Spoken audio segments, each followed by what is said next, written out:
Good morning, Canada. Bonjour, Quebec. It's Khalid Al-Khalaila from the International Education Magazine. I'm the founder and the editor of the International Education Magazine. And this video, if you're a Canadian parent and you have kids in high school, this one is really for you, and you really need to listen up about this one because it's critical for the future of your children. Um, um, I was involved in international student recruitment.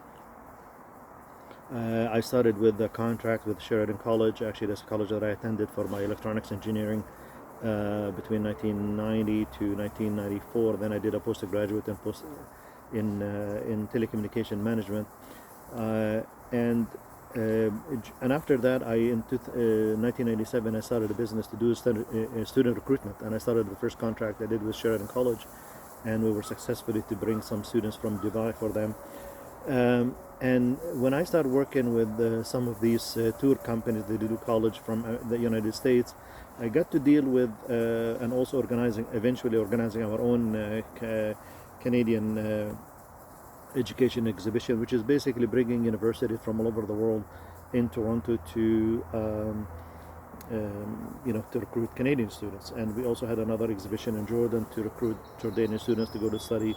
And we had over like uh, 60 universities that used to come,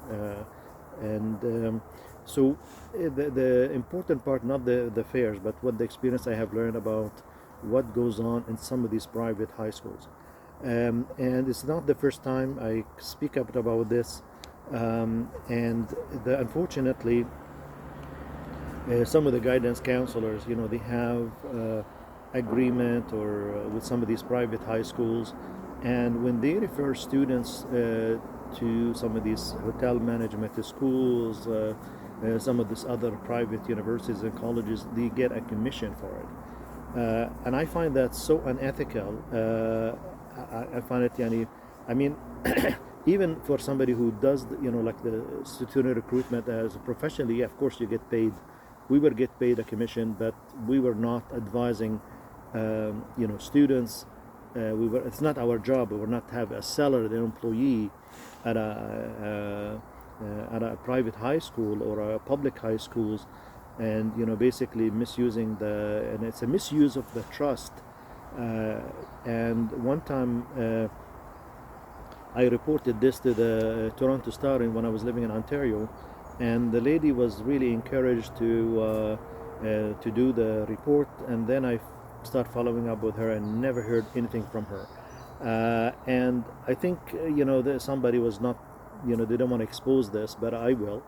And I think because I felt, even though that I'm running a private small business, we were recruiting some students in the like Sheridan College and other institution like Malaspina University, whatever, like but that's our job, and basically we had disclosure. But some of the people who are working as as guidance counselors, and they are paid salaried employees, and some of them are actually from public schools.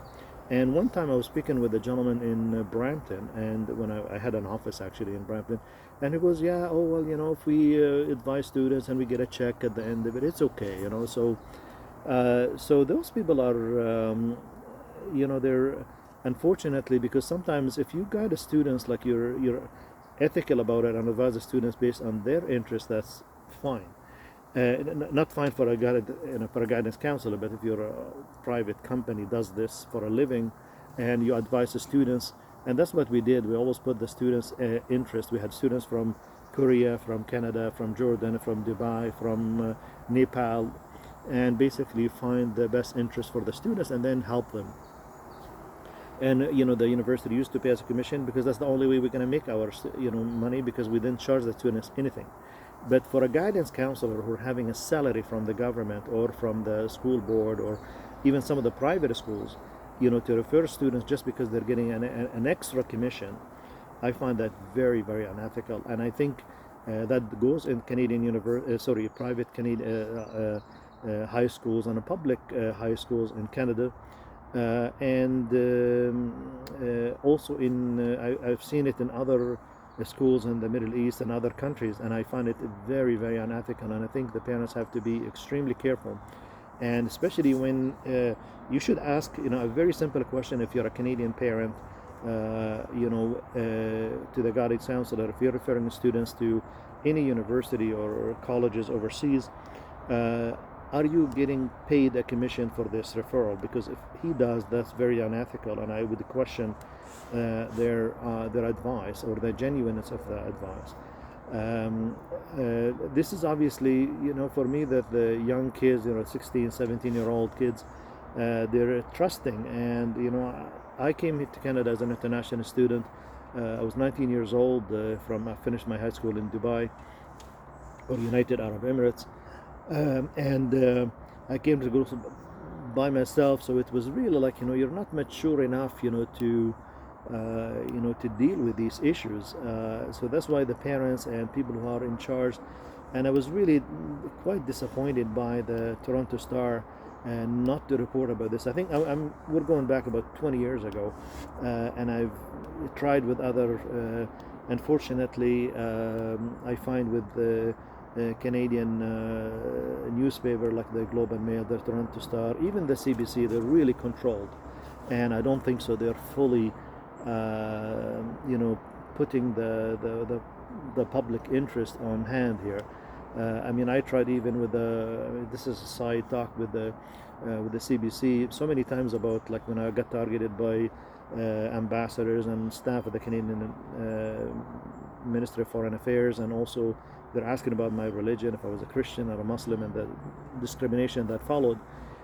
I've probably wrote to every single journalist at the CBC. They never did anything about it. I also wrote to the Globe and Mail, and the same journalists that I met, they referred me from the Toronto bureau to the Montreal bureau. And then when I met the gentleman, I showed him what I'm a credential. I'm a fellow journalist. I publish a magazine, and amazingly, I think about a few months after that, he was on the CBC and telling, oh yeah, we have to put these Muslims in their places. So do you expect from somebody with that mentality to really speak about discrimination that coming, and this is coming from the Canadian government official? This is an abuse of power, and there's over 300 pages of their own emails, and still they're hiding 100 pages.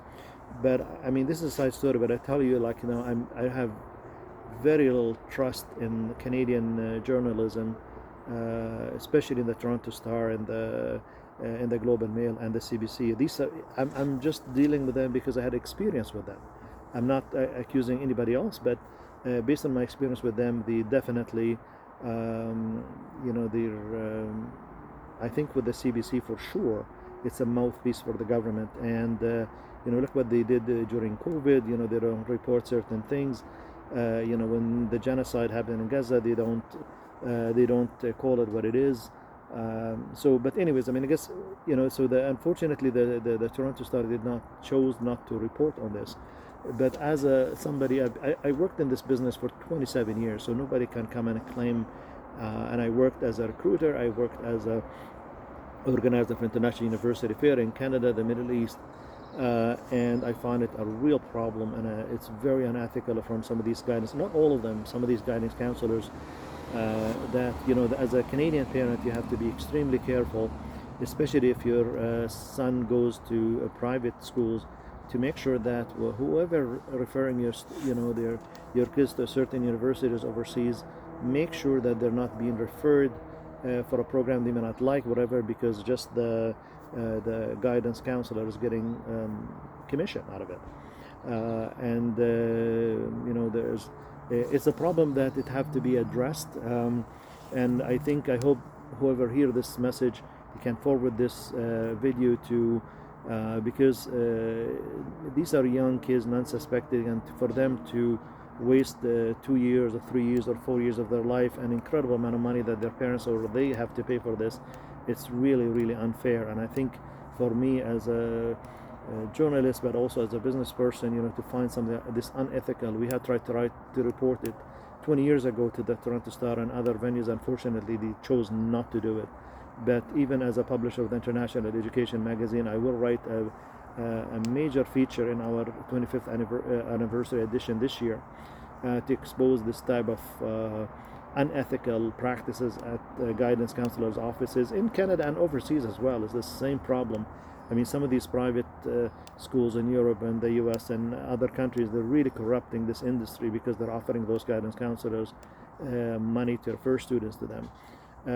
Anyways, you can see our magazine at twofairs.com. It's number 2 FAIRS.com, and you can, if you subscribe, you can email you. It's free. Be informed. I mean, that's the name of the game for the International Education magazine. I know that I don't win. I'm not will be popular with the private schools and. But I don't really care. I think to me is the ethics and also the what is best for our students because they are the future of our country in Canada, and it's an amazing country and we have to protect those students. Thank you for your time, and we see you in the next video.